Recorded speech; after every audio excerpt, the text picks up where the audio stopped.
This is the teardown procedure for the Fleck 2850 valve.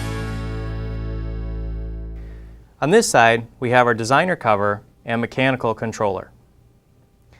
On this side, we show our metered control with the electronic NXT controller, as well as our environmental cover. As we rotate the valves to the side, we can see that this is what we would refer to as a flat cap unit, or one without an injector system. This would be our filter valve. We also notice between the back plate of the control and the body of the valve, there is no spacer. This would mean that this is a hard water bypass unit. Moving to the other unit, we can see we have an injection system on here, as well as our meter assembly. This is our taller 1700 injector system for use on tanks above 24 but below 36 inch. For the purposes of our demonstration, we are going to focus on this electronic unit. If we should need to check the meter, we can remove the screw from the cap. We can use a slotted screwdriver or a 3/16 driver. With the screw removed, we can access the cable end. To test if the meter is working, we can wave a magnet across the end.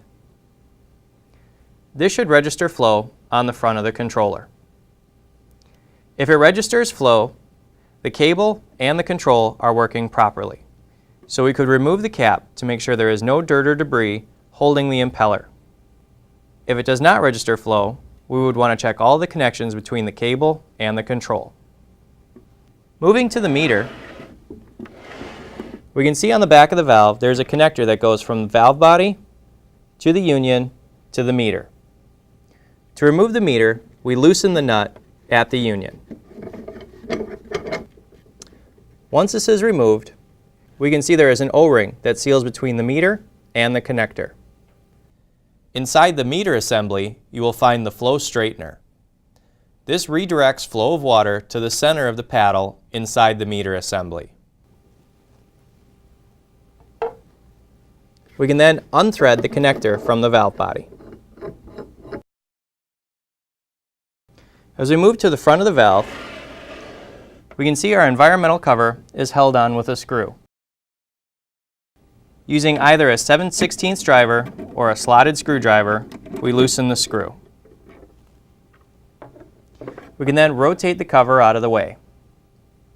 If we need to remove the cover, we pull up on the hinge pin and the unit is removed. This gives us access to the controller. Using a 3/16 driver or a slotted screwdriver, we can loosen the screw. With the screw loose, we can rotate the controller out of the way. With the power off, we can remove our cables from the bottom of the controller. If you have a metered unit, the first thing you can remove is the 3-pin connector. Moving over, the next two wires, the black and the white, are the 24-volt AC supply. Pressing up on the tab and down on the wire will allow it to be removed. Doing the same for the second wire. This then gives us access to the 5-wire assembly for the limit switches and the power drive motor. We can then move to removing the controller from the hinge. We pull up on the pin and hold on to the O-ring on the bottom. We can then grab onto the controller as we lift the pin out. With that removed, we can move to the brine assembly on the rear.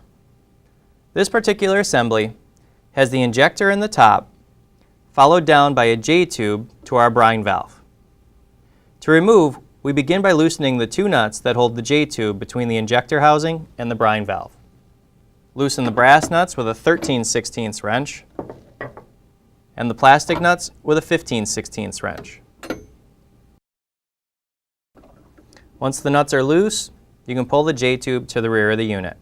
This will give us access to the injector assembly at the top. Using a 1/4-inch driver or a slotted screwdriver, we can loosen the two screws. On the top plate, we will see that there is a number 3 stamped into this. Inside we can see where the injector is, but on the 1700 system there is no screen. On the bottom side of the injector assembly, we have our regular gasket, but we also have the flow disperser at the bottom. This may be on the bottom of the injector assembly or inside the body. Make sure you only have one piece or you will cause damage. To remove the injector, grab onto one of the tabs. For the bottom half of the injector, it is easier to use a spare injector to press down from the top.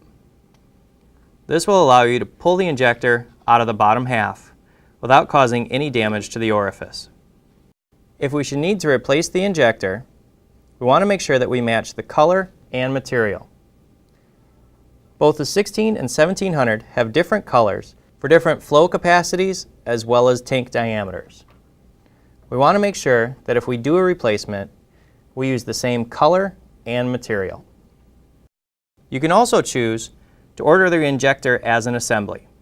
This will include your top cap, which identifies which injector, your flow disperser, and any required gasketing.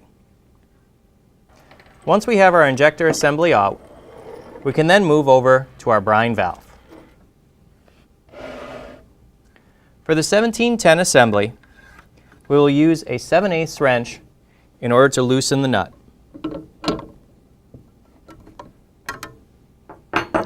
Once this is loose, we pull the valve from the back side. We want to use caution not to cause any damage to the coated gray material.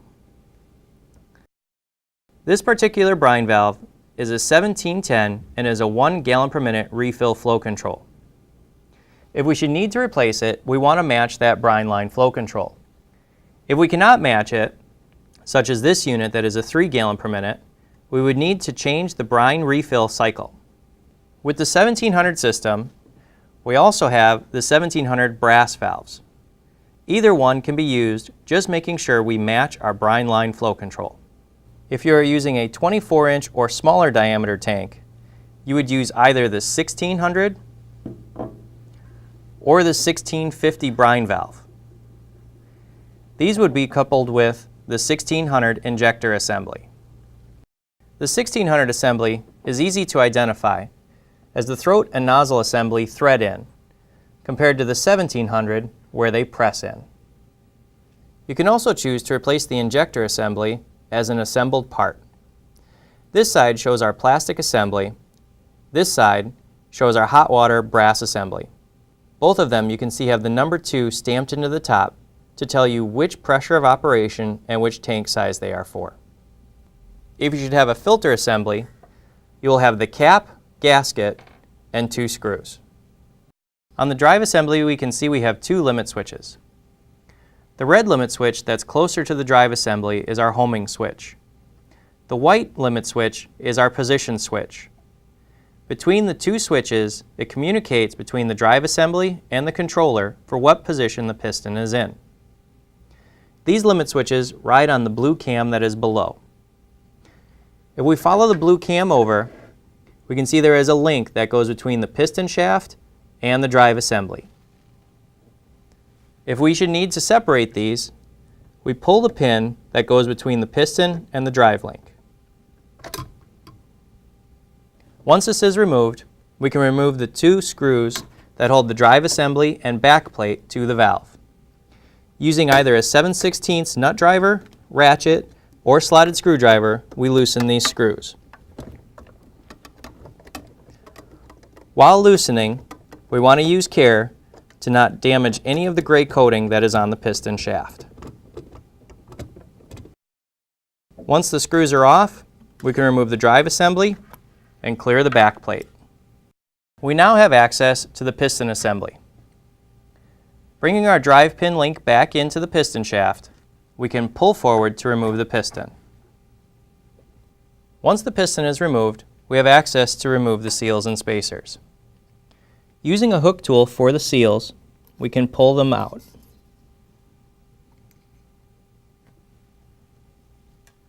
We then bring in our spacer puller tool. We put this in the bore of the piston and press down on the lever. There are 3 pins in the lever that hold into the holes of the spacer. Pulling it loose, we can then remove the spacer. We repeat by using the hook tool for all of the seals and the puller tool for all of the spacers. As we pull out the last seal, we should have 6 seals and 5 spacers. Once the body is free of the seals and spacers, we can reinstall a new set. We have 3 options. One that uses brass spacers in our standard seal material, a second that uses plastic spacers in the same standard seal material, or one that uses plastic spacers and a more chemical resistant seal material. We can identify the more chemical resistant seal material because it is marked with a color on the inside. To begin the reinstallation, we take our new seal and spacer kit, we bring in our approved silicone lubricant, and our stuffer tool. To begin, we take a small amount of the silicone lubricant and apply it to the first seal. We place this into the metal end of the stuffer tool. We then place it into the bore of the valve. We take our spacer, flip the tool around, and press it into the body. We continue on, alternating, adding lubricant to the seals and adding the remaining spacers. As we add our final seal, we can see that the seals and spacers do not go all the way to the end of the valve. This allows space for the end cap of the piston. We need to choose which piston we are going to use. We want to match what the unit was originally built with. We have ones with brass end caps, which are rated for hot water, ones with black end caps, which are for no hard water bypass, will also have a white spacer, or our hard water bypass piston, which has a white end cap. For our application, we'll use the same white hard water bypass piston that we originally had installed. To install the piston, we apply a small amount of the same silicone lubricant to the O-ring on the outside of the cap. We press the piston into the center and press down on the end cap to seat it in the body. The end cap will sit out from the valve and will compress when the back plate and drive assembly are tensioned. The remainder of the reassembly is the reverse of removal. We've just completed the teardown procedure on the 2850. The 2850 is available in 2 valve bodies. We have the 2850 and the 2850S. From the front, they are not identifiable. On the 2850, we can see that we have male threads. This is going to be 1 inch. On the 2850S, the threads are female and it is 1.25 inches. Another identifier is that between the back plate of the valve and the body of the valve, you may not have a spacer on the 2850. You would have a black block if it is a 2850 with no hard water bypass, but you would not have one, such as this example, with a hard water bypass. On the 2850S, you will always have a spacer. It'll be black for no hard water bypass, white for hard water bypass, or a gold color for hot water. The other thing you can do to identify a unit is if you loosen the cover on a 2850. The 2850S will have a gray cam, whereas the standard 2850 will be a blue cam. The components inside the 2850 and 2850S are different. We can see that the diameter between the 2850 and the 2850S are of a different size as well as width. So we need to make sure when we do replacement parts we select the right kit. In the front we have our 3 kits that are available for seals and spacers for the 2850. In the rear we have the 2850S seal and spacer kits. They use different stuffer and puller tools for the 2850 versus the 2850S. We can also see that the diameters of the pistons are of a different size. This is our 2850. The one with the triangle end cap is our 2850S. We have those available in our hard water bypass with the white end cap, hot water with the brass end cap or colored end cap for the 2850S, or the black end cap for the no hard water bypass option. We still use the same silicone lubricant for all of the seals and spacer sets, but we want to make sure you select the right piston, seals, and spacers for your installation. The 2750 and 2850 can be transitioned from a hard water bypass to a no hard water bypass application. To do that, you want to make sure you select a kit. On this side, we have our 2750 kit that has the right diameter for that piston, as well as the tubes for a 1600 and 1700 system. It also has the longer screws to accommodate the extra length that the spacer adds. For the 2850, we have a 1600 and a 1700 kit that are separate. They do include all of the rest of the components you would need. Thanks for watching.